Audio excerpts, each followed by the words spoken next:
কৃষি কৌশল অনুষ্ঠানে আমাদের আজকের বিষয় সমন্বিত মাছ ও মুরগি পালন ব্যবস্থা।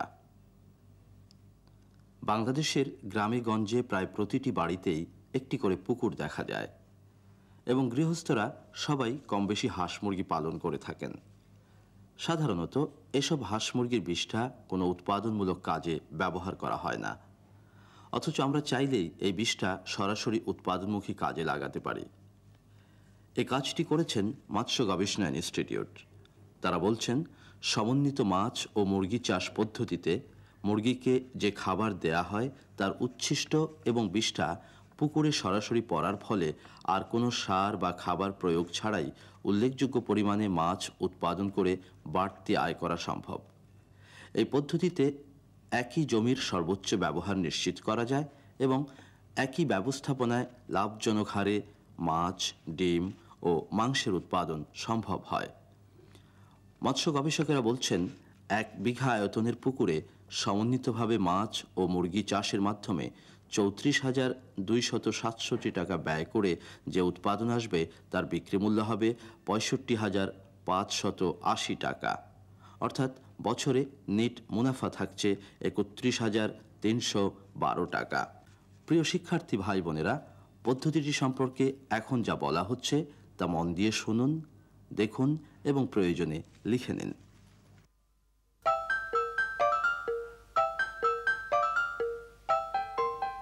মুরগি এবং মাছের যদি আমরা একসাথে চাষ করি তাহলে আমরা জানি মুরগির বিষ্ঠা একটা উৎকৃষ্ট সার। পুকুর উপর যদি আমরা ঘর করে মুরগি পালন করলে কোনো প্রকার সার ও মাছের জন্য সম্পূরক খাদ্য সরবরাহের প্রয়োজন হয় না। আমরা যদি পুকুর উপর মুরগির ঘরটা করে যদি মাছের চাষ করি তাহলে কিন্তু মাছের জন্য কোনো সার এবং খাবার কিছু প্রয়োজন হবে না। তাহলে মাছটা আমার আসল লাভ। অবহিত ও পানিতে পড়ে যাওয়া মুরগির খাদ্য মাছের সম্পূরক খাদ্য হিসেবে ব্যবহৃত হতে পারে। মানে মুরগির যে খাবার পর যে উচ্ছিষ্ট খাবার পড়ে থাকে না, এগুলি কি হয়, পানিতে পড়লে মাছের খাদ্য হিসেবে ব্যবহৃত হয়।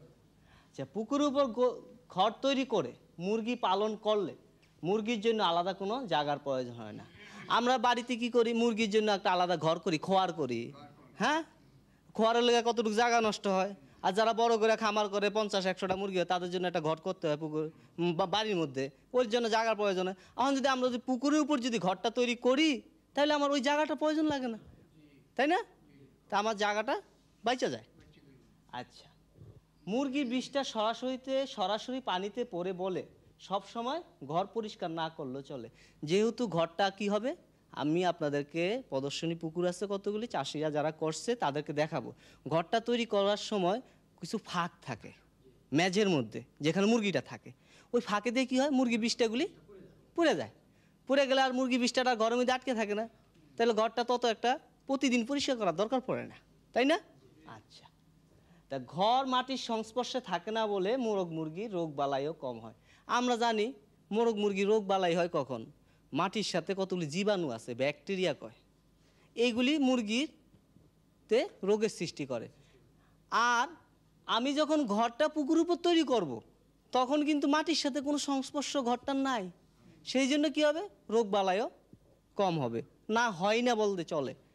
আর হলো কি, যেহেতু পুকুরের উপরে মুরগি ঘরটা করার সময় নিচে দিয়েও কিন্তু ফাঁক থাকে, ওই যে কইছি না আপনাদের যখন দেখাবো তখন দেখবেন এখানে ট্রান্সপারেন্সি আছে, ঘরটা ফাঁক থাকবে। কীভাবে 0.5 ইঞ্চি 5 ইঞ্চি ফাঁক থাকে। এই ফাঁক দিয়ে কী হয়, মুরগির বিষটাগুলি পরে এবং বাতাস, প্রচণ্ড বাতাসও ঢুকে। যেই জন্য আমরা জানি মুরগির ঘরে যত বেশি আলো বাতাস ঢুকবে তত বেশি মুরগির স্বাস্থ্য ভালো থাকে। আচ্ছা, সমন্বিত মুরগি ও মাছ চাষ খামার থেকে আমরা কি কি পাবো? মাছ পামু, মুরগির ডিম পামু, মুরগির মাংস পাবো।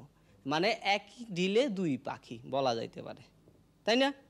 আচ্ছা, এখন আমরা যখন এটা চাষ করতে যাব তখন আমাদের কি কি করতে হবে সেটা আপনাদেরকে বলছি। প্রথমে আমাদের একটা পুকুর উপর ঘর তৈরি করতে হবে। তো ঘরটা কিভাবে তৈরি করব সেটা আপনাদেরকে দেখাবো। আপনারা যাবেন, আমাদের কিছু চাষি আসে, সেই চাষির বাড়িতে গেলে এটা সরজমিনে চোখে দেখবেন মুরগি ঘরটা কিভাবে তৈরি করছে তারা। তো মুরগি ঘর তৈরি করলাম, মুরগি ঘর তৈরি করার পর আমাদের কি দরকার? মুরগির বাচ্চা দরকার, মাছের পোনা দরকার। এখন মুরগির বাচ্চা আনতে গেলে একদিনের বাচ্চা বেসরকারি সরকারি সকল খামারে পাওয়া যায়। ওই বাচ্চা আইনা আমরা ঘরের মধ্যে, বাচ্চা কিন্তু আবার তাপ দিতে হইব। হ্যাঁ, তাপ দিতে হইব, তাপ ছাড়া কিন্তু বাচ্চা বাঁচবো না। আপনি তাপ দিতে হইব গরমকালে 14 হইতে 16 দিন, তারপর তাপ না দিলেও চলবে। আর শীতকালে কিন্তু 1 মাস পর্যন্ত চাপ দিতে হইব। কারণ আমরা তো জানি দেশি মুরগি যখন বাচ্চা ফুটায় তাহলে পাখার নিচে কি করে তারা? তাপ দেয়। সেরকম আমরা যেহেতু এটি মা বাপ নাই, এই জন্য আমরা ওই বাচ্চাগুলির আমরা কৃত্রিমভাবে তাপ দেবো। কিভাবে তাপ দেবো জানেন? ইলেকট্রিক বাল্ব ছিলেন, অথবা আপনি তুষের হিটার দেওয়া যায়। এই দুইটা দিয়া তাপের সৃষ্টি করতে হবে। আর একটা গোল করে একটা সিক গার্ড দিতে হইব, যেমন মুরগি বাচ্চাগুলি যেন ঘরের কোনার মধ্যে না যায় গেলেই তো তাপ পাইব না, মারা যাব। এরকম সৃষ্টি করে আমরা গরমকালে 15 হইতে 14 হইতে 16 দিন, আর শীতকালে 1 মাস পর্যন্ত তাপ দেব। তুষের হিটার আছে, ওইটা দিয়ে তাপ দেওয়া যায়। আচ্ছা, আমরা তাপ দেওয়া শেষ করলাম, এবার আমরা মাছের পোনা ছাড়বো পুকুরে। তো এখন পোনা ছাড়ার কতগুলি নিয়ম কানুন আছে। আমরা সাধারণত গবেষণা ইনস্টিটিউট, মৎস্য গবেষণা ইনস্টিটিউট গবেষণা করে সমন্বিত মুরগি এবং মাছ চাষের প্রযুক্তি উদ্ভাবন করছে। এই প্রযুক্তিতে আমরা মাছের পোনা কতটা ছাড়ব, আমরা প্রতি শতাংশে এখানে 25 হইতে 40টা পোনা ছাড়তে হবে। আর মুরগির সংখ্যাও দিতে হইব। কয়টা করে দিব? প্রতি শতাংশ জায়গায় আমরা মুরগি দেব 2টা। এর বেশি যদি মুরগি দেই তাহলে কি হইব? মুরগি 20টায় পানি নষ্ট হয়ে যাবে। পানি নষ্ট হলে ওই পানি আমরা কি করি?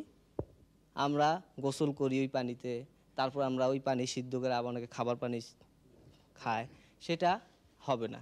সেই জন্য প্রতি শতাংশে 2টার বেশি মুরগি দেওয়া যাবে না। আর মাছের পোনা প্রতি শতাংশ জায়গায় 25 থেকে 40টা পোনা দেওয়া যাইতে পারে। তো এখন আমরা মাছের পোনার কতগুলি জাত আছে।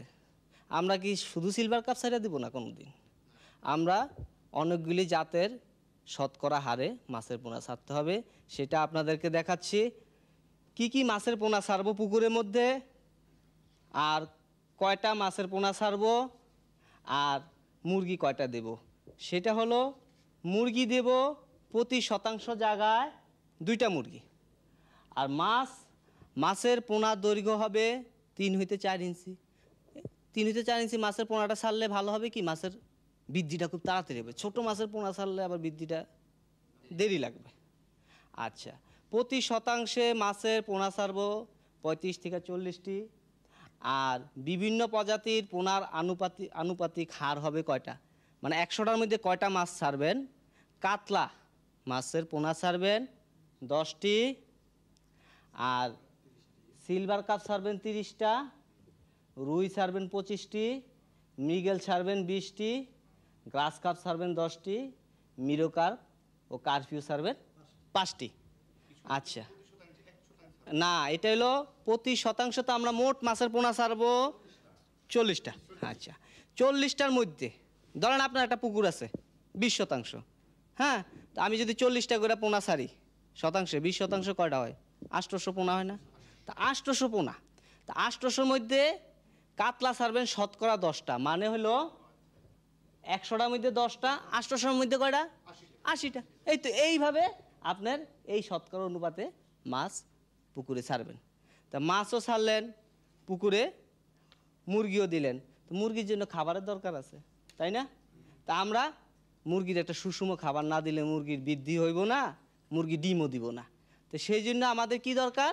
সুষম খাবার দরকার। তো সুষম খাবার দিতে গেলে আপনার কতগুলি খাদ্য উপকরণ আপনার সংগ্রহ করতে হবে। আমরা সাধারণত খাদ্য উপকরণগুলি হলো কি সেটা আমি বলছি। গম আছে অথবা ভুট্টা ভাঙ্গা।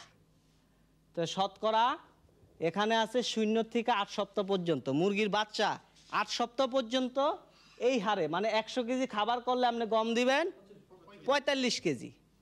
অটোমেটিক মিলের বা ঢেকি ছাটা চাউলের কুড়া দিবেন 15 কেজি।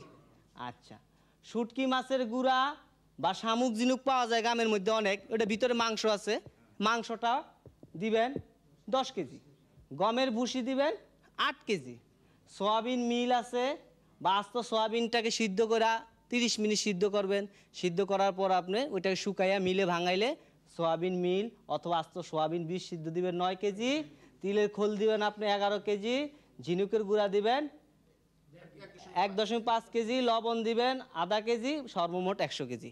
মানে এইটা হলো 100 কেজির মধ্যে 45, 15, 10, 8, 9, 11, 1.5, 0.5। এটা হলো 0 থেকে 8 সপ্তাহ। আর এটা হলো 9 থেকে 16 সপ্তাহ। আরেকটা আনুপাতিক হার 45, 20, 7.5, গমের ভুসি 6.0, সয়াবিন মিল 8.0, তিলের খোল 11, ঝিনুক গুঁড়া 2 আর লবণ আধা কেজি, 100 কেজি হইলো। আর এখানে হইলো 17 সপ্তাহ পর থেকে একেবারে ডিম দেওয়া শেষ পর্যন্ত, যতদিন পর্যন্ত আপনি মুরগি ডিম দেবে, তারপর তো আপনি মুরগি ডিম দেওয়া কমে গেলে মুরগিগুলি কি করবেন, বিক্রি করে দেবো। ওই বিক্রি আগে পর্যন্ত আপনি গম 45 কেজি, তারপরে আপনার কুড়া দিবেন 20 কেজি, শুটকি মাছের গুঁড়া 5 কেজি, গমের ভুসি 5, সয়াবিন মিল 6, 11 দিবেন আপনি তিলের খোল, ঝিনুক গুঁড়া 7.5 আর লবণ দিবেন আপনি 0.5 আধা কেজি। এই ডিম আমরা সাধারণত 72 সপ্তাহ পর্যন্ত ডিম দেয়, 1.5 বছর। হ্যাঁ, এরপরে কিন্তু আপনি মুরগি বিক্রি করে দিতে হবে। আর মাংসের জন্য আমরা বলছি প্রতি 8 সপ্তাহ পর পর মুরগি, একটা মুরগি 1.5 কেজি হইতে 2 কেজি হবে, ওই মুরগিগুলি 8 সপ্তাহ পর বিক্রি করে আবার নতুন মুরগি, হ্যাঁ বাচ্চাই না, দিতে হবে। এটা গেল আপনার রেশন, মুরগিকে রেশন। এখন আপনি মাছও ছাড়ছেন, মুরগির খাওয়াইতে আছেন, বড় হইতেছে মুরগি, মাছও বড় হইতে আছে, মাছ আসলে বড় হইতে আছে কিনা সেটা আপনি দেখতে হবে। ভিতরে কি মাছ কি মারা গেল না রোগ ধরলো, সেই জন্য আপনার প্রতি মাসে মাসে জাল টাইনে আপনি মাছের স্বাস্থ্য পরীক্ষা করবেন।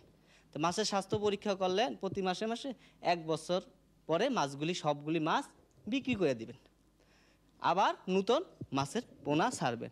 এখন আমরা আপনাদেরকে দেখাবো এই পদ্ধতিতে যদি মাছ চাষ করেন তাহলে কীরকম লাভ হবে, সেই লাভটা আমরা দেখাচ্ছি। তো লাভটা হবে সমন্বিত লেয়ার মুরগি ও লেয়ার বলতে কি ডিম পাড়া মুরগি। আচ্ছা, মাছ চাষ পদ্ধতিতে 1 বিঘা পুকুরের আয় ব্যয়ের হিসাবটা কি? 1 বিঘা পুকুরে আপনার 1 বছরে 25,234 টাকা নেট প্রফিট, মানে মুনাফা, প্রকৃত মুনাফা করতে পারেন। কোন কৃষক কিভাবে চাষ করছে, এই যে ঘরটি আপনারা দেখতে পাচ্ছেন, এটা হলো কৃষকের নাম হলো জসিমউদ্দিন কৃষক, তার বাড়ি হলো খাগড়োর। ঘরটি হলো পুকুরের মধ্যে এখানে দেখতে পাচ্ছেন এবং দোচালা ঘর। পুকুরের আয়তন আছিল এটা 60%। সে 120টা মুরগি পালন করছে এটার ভিতরে এবং সে প্রতিদিন 80টা করে ডিম পাচ্ছে এবং পুকুরের মধ্যে মাছও ছাড়া হয়েছে। এই 6 মাস আগে থেকে সে এই মুরগির খামার তৈরি করছে। এই সে মাছের পোনা ছাড়তে আছে পুকুরের মধ্যে, আপনারা দেখতে পাচ্ছেন আস্তে আস্তে সে মাছের পোনাগুলি ছাড়তে আছে। একবারে কিন্তু ছাড়ে নাই সে, একবারে ছাড়লে কিন্তু আবার মাছের পোনা সব মারা যেতে পারে। আস্তে আস্তে কন্ডিশনিং করা, যেটাকে পানি দিয়ে আস্তে আস্তে পুকুরের মধ্যে, পুকুরে পানির সাথে মিশিয়ে মিশিয়ে মাছের পোনা আস্তে আস্তে ছাড়তেছে। এখানে কিন্তু তার ওই যে আমি বলছিলাম আপনাদেরকে ক্লাসের মধ্যে মুরগির বাচ্চাকে তাপ দিতে হয়, তাই না? হ্যাঁ, ওই যে মুরগির বাচ্চাটাকে আগে 14 দিন পর্যন্ত তাপ দেওয়ার পদ্ধতিটা দেখেন আপনারা। এখানে একটা নিচে হিটার বা বাল্ব লাগাইয়া রয়েছে এবং বাল্বের নিচে মুরগির বাচ্চাগুলি সব তাপ পাচ্ছে, তাই বুঝছেন? এইভাবে আমরা 14 দিন হইতে, গরমকালে 14 দিন তাপ দেব এবং শীতকালে 1 মাস পর্যন্ত বা 21 দিন পর্যন্ত তাপ দেওয়ার পর পুকুর উপর মুরগির বাচ্চা নিয়ে যাব। এখানে দেখুন একটা নতুন পদ্ধতি, পুকুর উপরই খাঁচার করে আপনার কৃষক বাঁশের খাঁচা তৈরি করছে, দোতলা খাঁচা। এই খাঁচার থেকে কিন্তু পুকুরের মধ্যে বিষটা চলে যেতেছে, এই খাঁচার মধ্যে মুরগি চাষ করতেছে। আপনারা দেখেন একে সব কিছু বাঁশ দিয়ে তৈরি করা, 2টা মুরগি করে একটা খাঁচার মধ্যে থাকে। আর খাঁচার ফাঁক দিয়া পায়খানাগুলি, ওই যে পুকুর আছে দেখেন না, নিচে দিয়ে পুকুর দেখতে পাচ্ছেন আপনারা। হ্যাঁ, এইটা হইলো আপনার গ্রামের নাম হইলো আপনার, এটাকে ত্রিশাল এলাকার সাইনবোর্ড জায়গায় কাজী ফজলুর রহমান এই ফার্মটা করছে। এখানেও প্রায় 120টা মুরগি আছে। এই যে তার একটা মেয়ে আছে, সে প্রতিদিন বিকালবেলা ডিমগুলি কি সুন্দরভাবে কালেকশন করে নিয়ে আইতেছে। নিচে পুকুরের নিচে মাছ আছে, ঘরটা দেখছেন আপনারা? হ্যাঁ, এইভাবে আপনাদের চাষ করতে হবে। এই পদ্ধতিতে মাছ চাষ করে ডিম পাইতে আছে, নিচে মুরগির 20টা বইরা মাছ উৎপন্ন হইতে আছে, প্রচুর মাছ উৎপন্ন হইতে আছে। এখানে আমার স্লাইড শেষ। আপনারা সামনে আপনারা এই স্লাইড শেষ হওয়ার পর আপনারা সরজমিনে আমার সাথে যে কিভাবে মাছ চাষ করতে আছে মুরগি, এবং স্বচক্ষে নিজে দেখবেন। যে কাজী শিমলা গ্রাম, কাজী শিমলা গ্রামে আমরা এখন এসেছি আপনাদেরকে নিয়ে। এই গ্রামেরই মৎস্য চাষি কাজী মাসুম, সে মৎস্য গবেষণা ইনস্টিটিউটের প্রযুক্তি সমন্বিত মুরগি ও মাছ চাষ করছে। এখানে 60% একটি পুকুর আছে, আপনারা দেখতে পাচ্ছেন।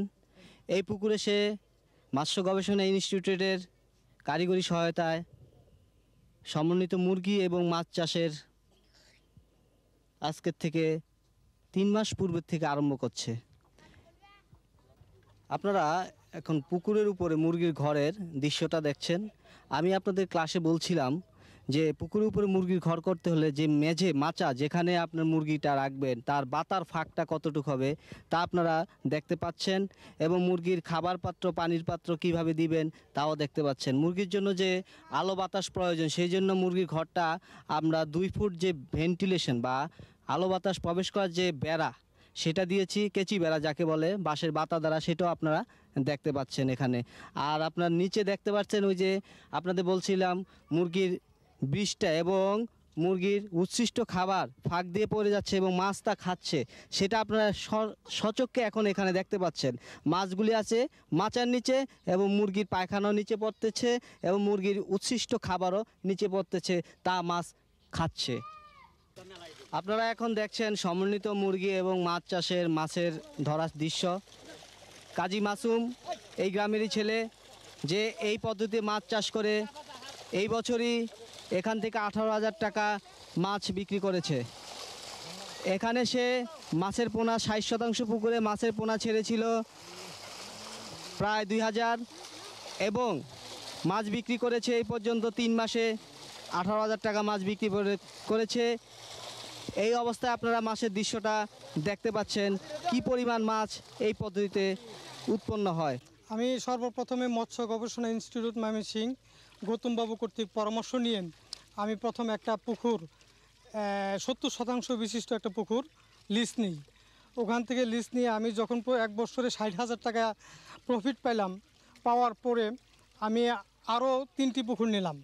নেওয়ার পরে ওখানে পরপর 3টা ফার্ম করলাম, মুরগির ফার্ম করে দেখি যে পুকুরের উপরে মুরগির ফার্ম করলে যে মুরগির বিষটা বা পায়খানা খায় মাছ প্রচুর বৃদ্ধি পায় এবং মাছ প্রতি বছর প্রচুর টাকা মুনাফা করা যায়।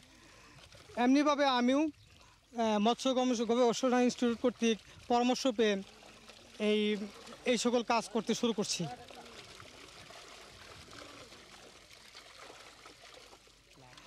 আমার এ পর্যন্ত প্রতি বছরে আমি দেখছি একটা খামারে আমি 60,000 টাকা করে বিক্রি করছি। এমনিভাবে আমার 5টা খামারে আমি 3, 6, 18, 1,80,000 টাকা মাছ বিক্রি করছি। তাতে দেখা যায় যে আমি মাছ এবং মুরগি সমপরিমাণে লাভ, আমার মুরগি এবং সমপরিমাণ লাভ হচ্ছে। 5টা খামারে আমার সর্বমোট 25,000 টাকার মাছের পোনা লাগছে। তাতে 25,000 টাকা পোনা খরচ এবং পোনাকে বৃদ্ধি করে 1 বছরে আমি 1,80,000 টাকা বিক্রি করি।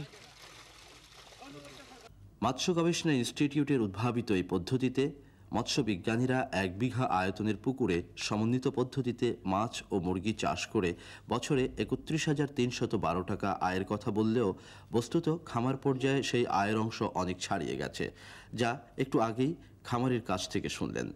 অতএব এই